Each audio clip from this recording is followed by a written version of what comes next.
नमस्ते। चुनाव सुधार के हमारे इस खास कार्यक्रम में आपका स्वागत। हम कई एपिसोड से चुनाव सुधार की प्रक्रियाओं पर लगातार बातचीत कर रहे हैं। पिछले अंक में हमारी बातचीत हुई थी कि किस तरीके से एक साथ चुनाव कराने पर देश को, सरकार को, लोगों को क्या फायदा होगा, क्या ऐसी जिम्मेदारियां हैं जिसको चुनाव आयोग को लेना चाहिए और अगर चुनाव आयोग उन जिम्मेदारियों को ले ले तो जो चुनावी भ्रष्टाचार है उस पर लगाम लग सकती है।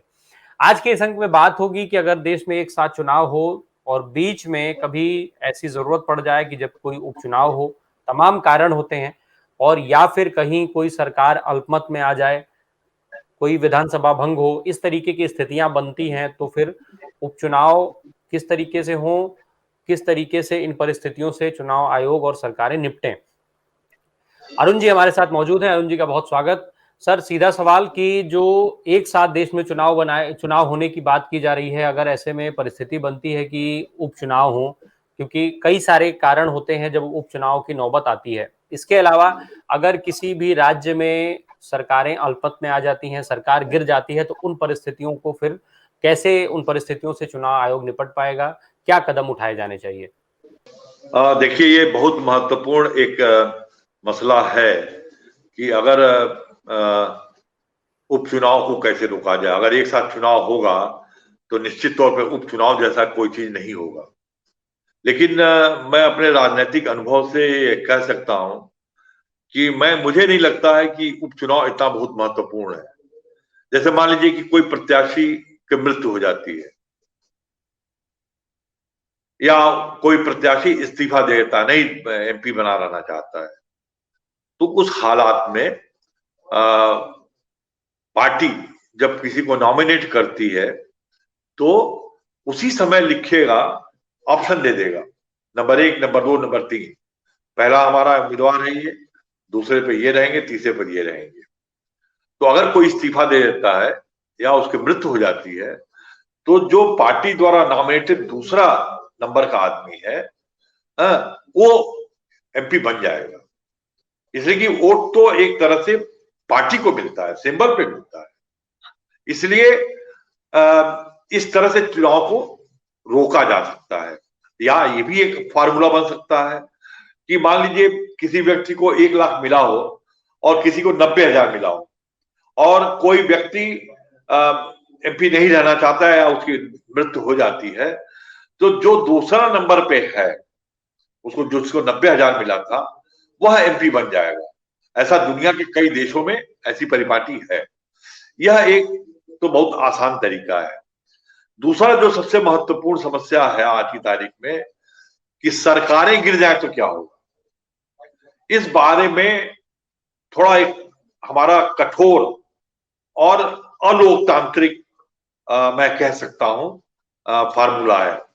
यद्यपि डॉक्टर अम्बेडकर साहब जब संविधान बना रहे थे तो उन्होंने कहा था कि यह संविधान तो एक लिखित है, यह उनके लिए ही है जो लोग इसको माने और जो इसका आदर करे। जो इसका आदर नहीं करेगा उसको संविधान में परिवर्तन करना उसके लिए बहुत आसान हो जाएगा, या संविधान को जोड़ तोड़ मरोड़ करके अपने पक्ष में कर लेना वो भी उसके लिए बहुत आसान होगा।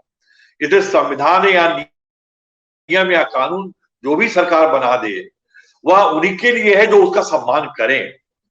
उसी तरह से प्रदेश सरकारों में पहली बात तो यह है कि मुझे याद नहीं आ रहा है कि पिछले 8-10 सालों में किस प्रदेश में किसी भी इशू पे कोई वोट पड़ा हो और सरकार गिर गई हो। ऐसा कभी नहीं हुआ। हाँ, सरकार अल्पमत में आ गई इसलिए सरकार गिर गई, और उस सरकार जब गिरी, गिरने से बचाने के लिए जितने पाप और जितने कुकर्म बड़ी पार्टी को करना पड़ता है वो हम सबके निगाह में है। श्री नरसिम्हा राव जी जब देश के प्रधानमंत्री थे तो वो अल्पमत की सरकार थी और उसमें 2-2, 3-3, 4-4 लोगों को इकट्ठा करने में कितने बड़े बड़े समझौते करने पड़े उनको, ये वो भी जानते हैं और देश की जनता भी जानती है।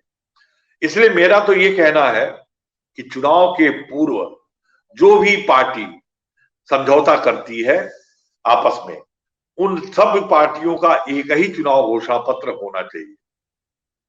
3 पार्टी, 2 पार्टी, 4 पार्टी, 5 पार्टी मिल करके अगर कोई एक समझौता करती हैं और उनका एक चुनाव घोषणा पत्र होता है, तो वो पांचों पार्टी मिलकर चुनाव लड़े और उनकी सरकार बनेगी। अब मान लीजिए किसी विधानसभा में 100 सीट है, उस सीट में 60 सीट मान लीजिए वो गठबंधन चुनाव जीत जाता है। अब उनमें से जो 10 या 15 सीटों की जो पार्टी होगी, वह मुख्यमंत्री को बार्गेन कर सकती है। अब उस बार्गेन से ही बचने के लिए हमें गठबंधन का नेता पहले ही तय करना होगा और नेता चुने जाने के बाद ये सभी पार्टियां उनको मदद करेंगी और उस नेता का कर्तव्य होगा कि जो चुनाव घोषणा पत्र तैयार किया गया है उसी के आधार पे वो चलिए। इसके बावजूद भी अगर कोई पार्टी 6 महीना 1 साल सरकार चलने के बाद ये कहे कि साहब ये चुनाव घोषणा पत्र के आधार पे ये नहीं चल रहे और हम इनका समर्थन नहीं कर सकते, तो ठीक है, वो सरकार अल्पमत में जरूर आ जाएगी, लेकिन सरकार नहीं गिरेगी। हम थोड़ा सोचें कि सड़क बनाने के लिए या नाला बनाने के लिए या स्कूल खोलने के लिए, टीचर्स की या सरकारी कर्मचारी की तनख्वाह देने के लिए आज तक मैं नहीं जानता हूं कभी चुनाव हुआ हो। अब इसके वजह से इन वजहों से केवल दोबारा चुनाव हो और फिर करोड़ों अरबों रुपया खर्च हो, मैं उससे सहमत नहीं। इसलिए यह हम लोगों को मानना पड़ेगा कि जब अभी कोई गठबंधन की सरकार गिरती है तो कोई भी पार्टी को पूरा हक होगा कि वो समर्थन वापस ले ले, लेकिन सरकार नहीं गिरेगी, सरकार चलती रहेगी। केवल और केवल एक अंकुश लग जाएगा कि उस अल्पमत की सरकार का मुख्यमंत्री कोई संविधान में परिवर्तन नहीं कर सकता है। इस आधार पे इस सरकार को चलते रहना पड़ेगा और उपचुनाव से बचा जा सकता है। उपचुनाव इन वजहों से भी होता है, हर प्रदेश में एक दो ऐसे बड़े नेता होते हैं जो दो दो जगह से चुनाव लड़ते हैं। अभी अभी चुनाव आयोग ने इस बात को सुप्रीम कोर्ट में कहा है कि साहब ये जो लोग 2 चुनाव लड़ते हैं, 3 चुनाव लड़ते हैं, इसको बंद होना चाहिए। यह फैक्टर का बहुत बड़ा एक इशू था और जो फैक्टर ने नियम बनाए थे, जो चुनाव सुधार में अपने ये बातें बताई थी, उनमें ये भी था कि कोई भी व्यक्ति एक ही जगह से चुनाव लड़े, वो हार जाता है तो कोई जरूरी नहीं है, उसी के बिना प्रदेश नहीं चलेगा, उसी के व्यक्तित्व के बिना कोई पार्टी नहीं चलेगी, यह भ्रम दूर हो जाना चाहिए और ये कानून बनना चाहिए कि एक व्यक्ति एक ही चुनाव लड़ेगा, 2 जगह से चुनाव नहीं लड़ सकता है। इसलिए बाई इलेक्शन की कोई परिस्थिति पैदा हो ही नहीं सकती। इसके अलावा मैं कह सकता हूं कि जब ये सारी परिस्थिति बन जाएगी और ईमानदार लोग ही चुनाव लड़ पाएंगे, जैसे मैंने जब कहा कि पार्टियां ही तय करें कि कैसे किन लोगों को टिकट दे और इसमें क्या हर्ज है कि जैसा मैंने बताया पिछले एपिसोड में, 3 साल काम करने के बाद सभासद का चुनाव, 5 साल काम करने के बाद विधानसभा का चुनाव, 7 साल 8 साल काम करने के बाद लोकसभा का चुनाव लड़ा जाए। अब जब ऐसे लोग आएंगे तो जो सबसे बड़ा फायदा होगा कि जो दल बदल होता है, वैसे भी नहीं हो पाएगा दल बदल, लेकिन जो दल बदल होता है सत्ता के लिए, वो बिल्कुल संभव नहीं होगा। अब जैसे मान लीजिए कि एक पार्टी में, जैसा अभी भारतीय जनता पार्टी लगातार हर स्टेट में कर रही है, जो दल बदल का कानून बना, पहले लोग सत्ता के लिए 2 4 5 लोग पार्टी छोड़ देते थे और जाकर के सरकार में शामिल हो जाते थे, मंत्री भी बन जाते थे, या 5 आदमी का एक ग्रुप है, एक आदमी मंत्री बन जाता, 4 लोग उसके सहयोगी होते थे।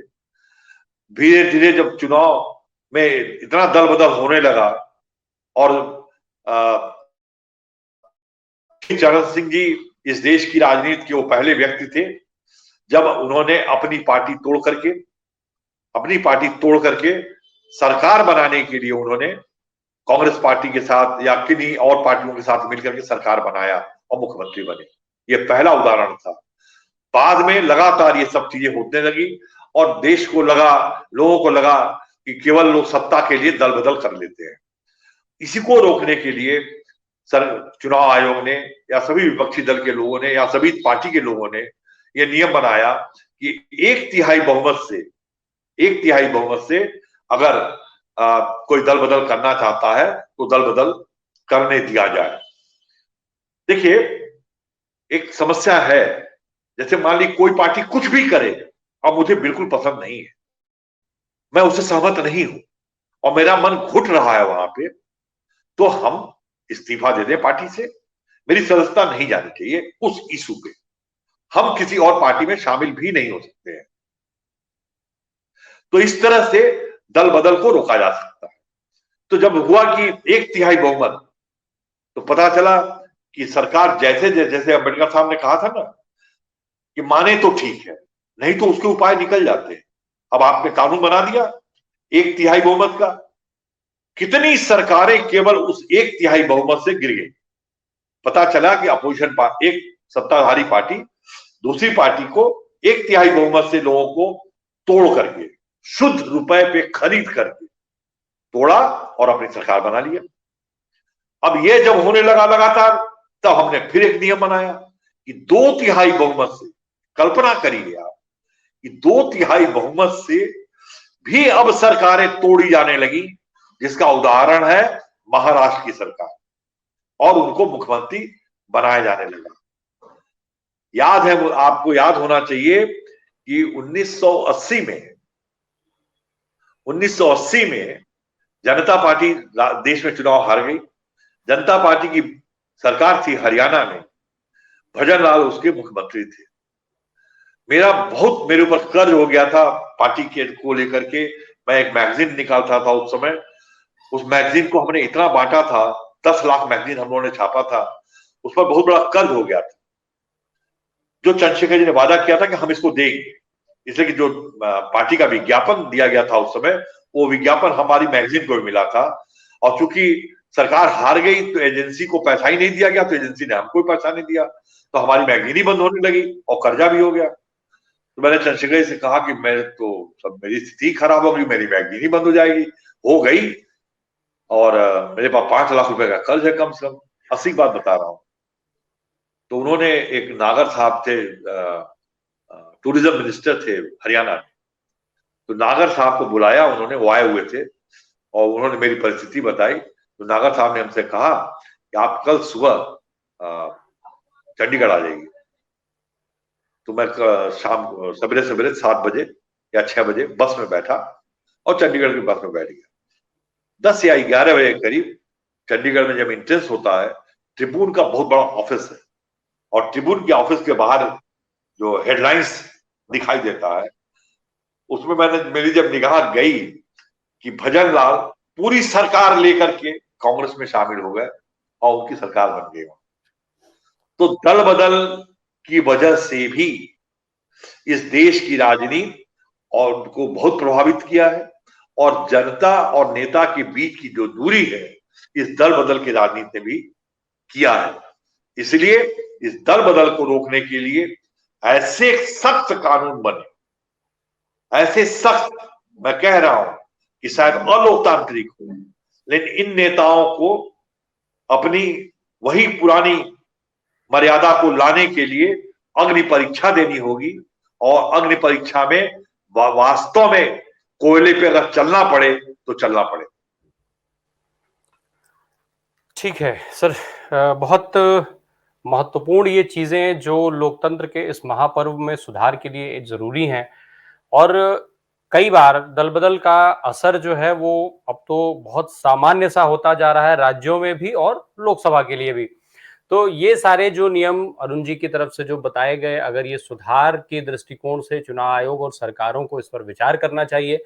निश्चित तौर पर यदि इन विचारों को सरकार और चुनाव आयोग समझें, इसको लागू करने का प्रयास करें, तो देश के लिए, चुनाव आयोग के लिए और साथ ही साथ लोकतंत्र की मजबूती के लिए ये सारी जो है वो मील का पत्थर साबित हो सकती हैं। खैर, एक अपील हमारी फिर कि जो भी इस संबंध में आपके सवाल हों वो कमेंट के माध्यम से हमसे ज़रूर पूछें। हमें और साथ ही साथ हमारा जो ये कार्यक्रम है, जो हम चुनाव सुधारों की बात कर रहे हैं, उससे अपने को जोड़िए। हमें बताइए कि हम और किस तरीके से या क्या और प्रक्रियाएँ ऐसी हो सकती हैं जो चुनाव सुधार के लिए ज़रूरी हों। बने रहिए हमारे साथ। धन्यवाद। या हम जो कह रहे हैं जी, उसमें क्या उनको गलत लग रहा है, ये भी बताएं हमें ताकि हम उसमें सुधार जी, कर सकें। जी, जी, जी, जी। शुक्रिया।